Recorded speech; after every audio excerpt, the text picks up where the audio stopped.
Today we're taking an in-depth look at the Feker K75, which was sent over by the folks at MechLands. The K75 is an 83-key, tri-mode, 75% pre-built mechanical keyboard with south-facing hot swap sockets, a plastic case, polycarbonate plate, and most prominently, a gigantic knob with a screen. From MechLands, it's available in 3 colorways, with a choice between 2 switches for just under $100 US.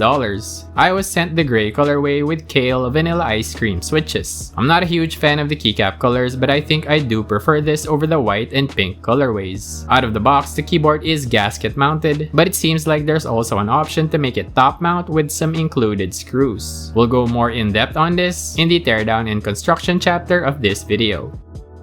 My very first impression of the keyboard upon unboxing it was unfortunately, wow, this thing feels cheap. Keep in mind, I just come from reviewing 2 fully aluminum pre-builts, the Sidu V65 and V87, and before that, I got a chance to take a look at an enthusiast aluminum board, the Mode Tempo. So of course, I was going to perceive this fully plastic keyboard as a step down in terms of quality. However, as I got the chance to use it, I did change my mind. A plastic case doesn't automatically make a keyboard lesser in quality, and the K75 doesn't feel flimsy at all. This is technically a 75% keyboard since it has 83 keys, but they did have to change up the standard 75% layout to accommodate that huge knob screen. What would normally be a nav column has become a 2x2 cluster, and the arrow keys get moved to the right as a result, leaving space for a full right shift key, which means that this board has 5 stabilized keys instead of the usual 4. So the K75 is a bit wider than your typical 75% and only just a bit less wide than your typical TKL. Like I said earlier, I'm not super into the colorway on the included keycaps. I generally don't like it when the alphas are darker than the modifiers, and it's a bit strange that the yellow accent keys have white legends. You would think they'd be black or gray. There are a couple of very striking design features present on the K75. Of course, the one that hits you right in the face, and is the reason I wanted to check this board out, is that massive knob with the screen. We'll go more in depth on that screen in the software and knob screen chapter of this video. The other prominent design feature is a badge to the upper right of the arrow keys that hides the board's wireless dongle. This is very similar to the badge on the Sidu V87. This one bulges out of the side of the board though, which is very strange and kind of unappealing to me. It also has the Feker logo on it, and I am honestly just not a fan of this logo. It's so edgy, gamery, ugly. Not to mention, if you replace the F with a it'll spell, you know what? Never mind, let's move on.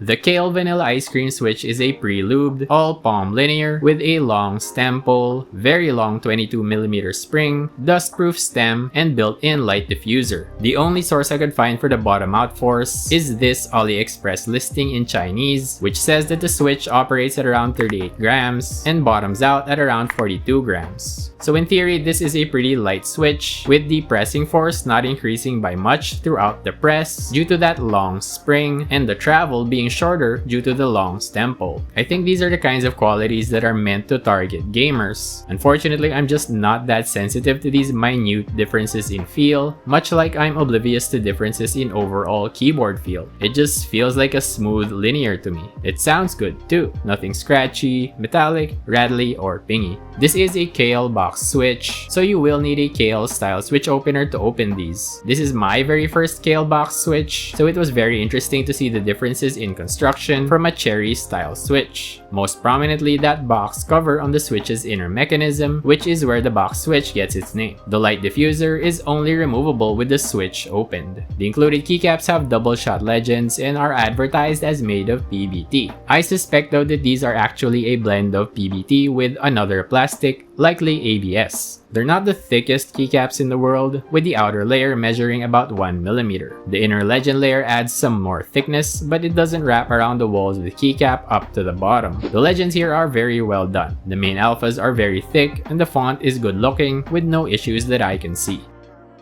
Before we begin this teardown, let's first remove the keycaps and switches. The knob isn't like a typical keyboard knob that pulls off, so don't try to do that. Just leave it as is. We're first going to remove the top case piece, and this is going to be a massive pain, mainly because the board is held together with tabs instead of screws, and it is a very tight fit. I'm always hesitant to use a lot of force when opening cases like this, so I went at it pretty carefully. You may have an easier time of it if you just use more force, but then you may also end up damaging the board. What I did was use a bunch of different little plastic tools from this repair kit I bought a while back. I mainly use these thin little guitar pick looking things to slide in between the top and bottom case near each tab. Be patient with it, undoing a single tab at a time. I would suggest starting from the front with this middle tab, then sliding a tool toward the two tabs to the left and right. Next, go to the sides of the board.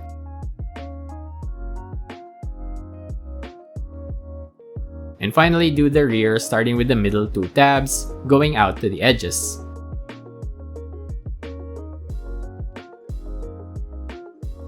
Be careful with removing this top case piece, as there is a ribbon cable attached to the knob PCB. To remove this, you'll have to pull this black lock tab away from the white part. I did still end up damaging these little bits of plastic, but they don't seem to be too important to the board's construction. The PCB and plate are attached via standoffs, so first, carefully flip the entire assembly over so that you can disconnect the two cables attached to the PCB. There are two sheets of case foam here, and one of them is stuck to the PCB at various points with adhesive. During the process of removing the PCB plus plate assembly, you probably had some of the gaskets fall off. These are the small silicone sock things, and they go on these tabs along the perimeter of the PCB. There are 12 of these tabs, but only 6 of these gaskets. I'm not actually sure if the gasket configuration I have is the one that the board had out of the box, because I already opened the board up once before, and I had some of these fall out, and I wasn't sure where they had fallen from. If you look around the perimeter of the plate, you'll also notice these tabs with holes. These align with holes along the inside of the top case piece and are for converting the board's mounting to top mount. The K75 comes with 12 screws that you can use for this purpose. To detach the PCB from the plate, you'll need to unscrew 6 standoff screws. There's a thick sheet of plate foam here that's stuck to the plate, but there doesn't seem to be any adhesive causing that. I won't be removing this foam, so I'll just leave it as is. There's another sheet of foam underneath that, probably for sound enhancement. What's weird about this is that it seems to be stuck to a sheet of plastic. I don't know what that's for. Looking at the PCB, we can see that there are holes for screw-in stabilizers. The plate is made for plate mount ones though, so you may need to use screw-ins with smaller housings so that they can fit into the plate holes. Let's try converting the K75 to a top mount. First, reconnect the ribbon cable for the knob before you place the PCB plus plate assembly into the top case piece. Align each of the 12 holes along the perimeter of the plate with the 12 holes on the top case piece. You can then mount the included screws into each of these holes. You're screwing into plastic here, so you will need to use a bit of force to create the threading. I didn't encounter any issues with this, but I did encounter an unforeseen issue when I decided to go back to gasket mount from top mount. When it's gasket mounted, you can push against the plate while you're prying and pulling the tabs up and off the bottom case piece. You can't do that when it's top mounted because the plate is attached to the top case. You basically can't get any leverage, and this makes the nightmare of those tabs even worse.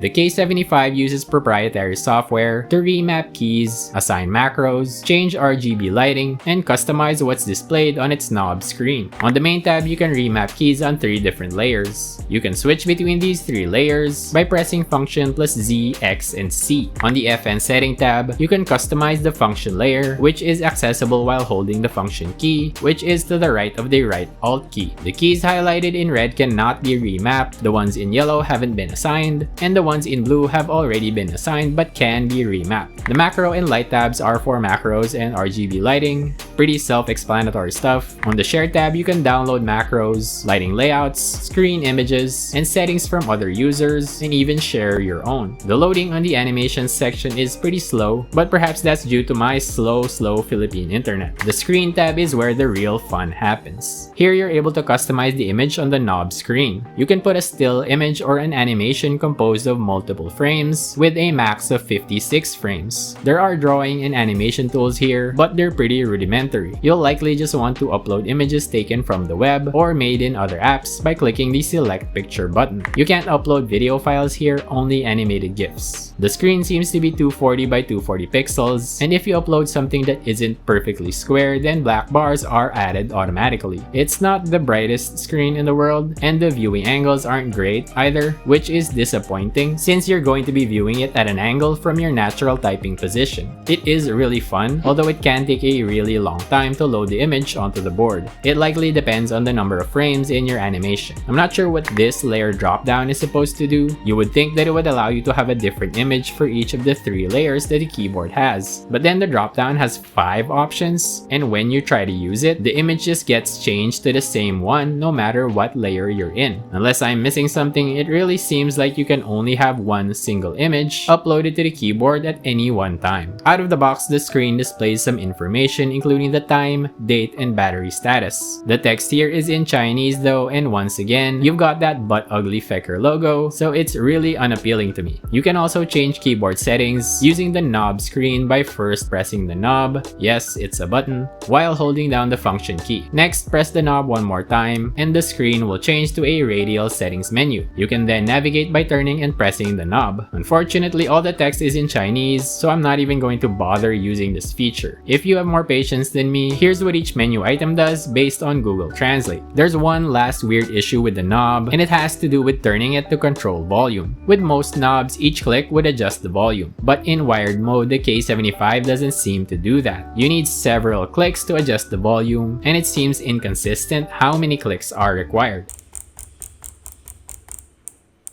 But in wireless mode, whether Bluetooth or 2.4G, the knob works as you would expect, with each click adjusting the volume.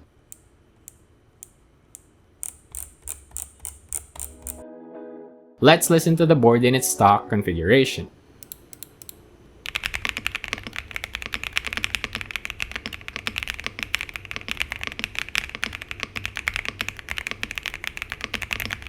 I am very impressed with the sound of this board straight out of the box. I haven't had to re-lube these stabilizers yet, and they sound fine. Despite all of the foam inside it, the K75 isn't super muted. It's just loud enough to be satisfying. There's a pretty prominent pop to these switches that's likely due to their long stem poles. It sounds good on the alphas, but on the spacebar it's a little bit harsh. Next, let's switch up the mounting from gasket mount to top mount without changing anything else.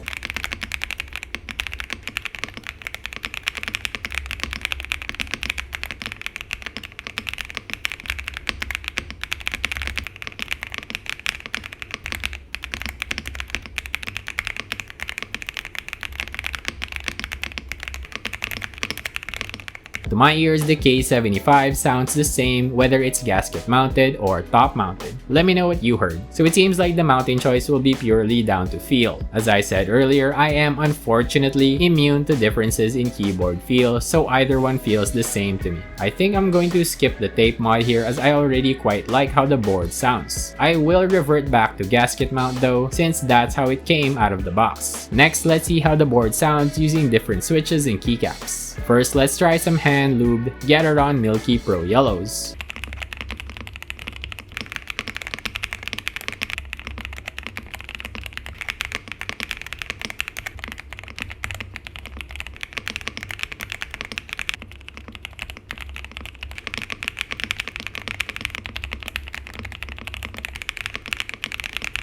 Okay, so it looks like most of what I like about the sound of the K75 actually comes from those Kale Vanilla Ice Cream switches. With the hand-lubed Gateron switches, the sound gets pretty muted and I no longer like it. I'm interested in how the thickness of the stock keycaps affects sound, so let's compare them to something thicker, specifically Mode's Double Shot Tomorrow keycaps. These are advertised as a PBT ABS blend, which is what I suspect the stock keycaps also are. We'll keep the Gateron switches in.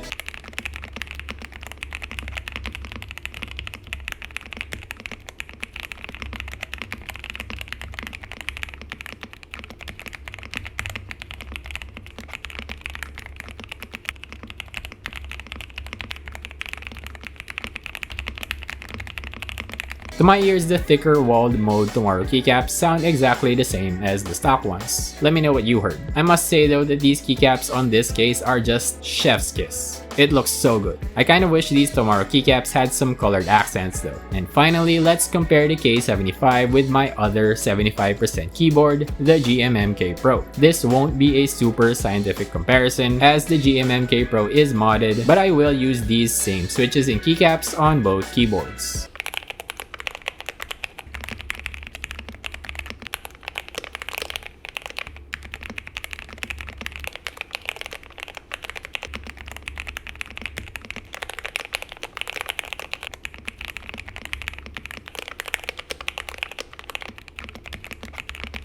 The GMMK Pro is noticeably louder than the K75 and also has that crackly PE foam sound. I do prefer the GMMK Pro just because it's louder, but I think I might be getting tired of that crackly quality of it. I think I prefer a cleaner sound now, like how the K75 sounded with the Kale switches. At the end of the video, I'll put a couple of extended sound tests with 2 more combinations of switches and keycap sets, so please stay tuned for that. My first impression of the Feker K75 was pretty negative. I thought it felt cheap, like a toy, but the board really won me over as I used it. The construction is solid for a plastic board, although those tabs are a nightmare if you want to be opening this board up. I think for most pre-builts, it's okay to do this since they're mostly not meant to be opened. But this one has the option for top mounting, which means that they do expect you to open it. Screws would have been really great here, but oh well, it's doable. In terms of sound, the K75 is very impressive with the right switches. And then there's that knob screen. It's a novelty for sure, but I love it. It is so fun and you can really make it your own. Put something funny on there like your favorite meme, or something cool like a character or scene from your favorite show or movie, or maybe you could even put something that matches the colorway of your keycap set. There are a few issues present with the keyboard, and I would include those damn tabs and their added difficulty and top mount as an issue. The volume behavior in wired mode is the issue that you'll likely encounter most often, but it's not too bad. You can still control the volume, you just need to do a lot more turns than you would in wireless mode. And the last one, I guess, isn't really an issue, but I do feel like I have to mention it. It's that navigation cluster under the knob screen. It's in such an unconventional place that it's hard to put the right keycaps on it. There's almost never a row 2 home key and row 3 end key. Of course, you can just put different keycaps there and just remember what the real function of it is, or you could just shift the entire cluster up a row, so you'd be using row 1 and row 2 keycaps instead of 2 and 3. Or you could put artisans. Or you could just change those key bindings to something that you do have the right keycaps for. So all in all, the issues aren't too big, and it's likely that some won't even be issues for some people. I think that for $100 US, the Feker K75 is a pretty big steal. The switches and keycaps are really good. The knob screen is novel and fun and does stay that way even past the initial honeymoon phase. It also sounds good and is pretty fully featured. If you don't have a problem with plastic cases, then this keyboard is an easy recommendation. And that concludes my look at the Feker K75. What do you think about this keyboard? Has this review convinced you to get one? If you already own one, has your experience matched up with mine? Let us know in the comments. Big thanks to the folks over at MechLands for sending this board out. Check them out via the links in the description. Thank you so much for watching.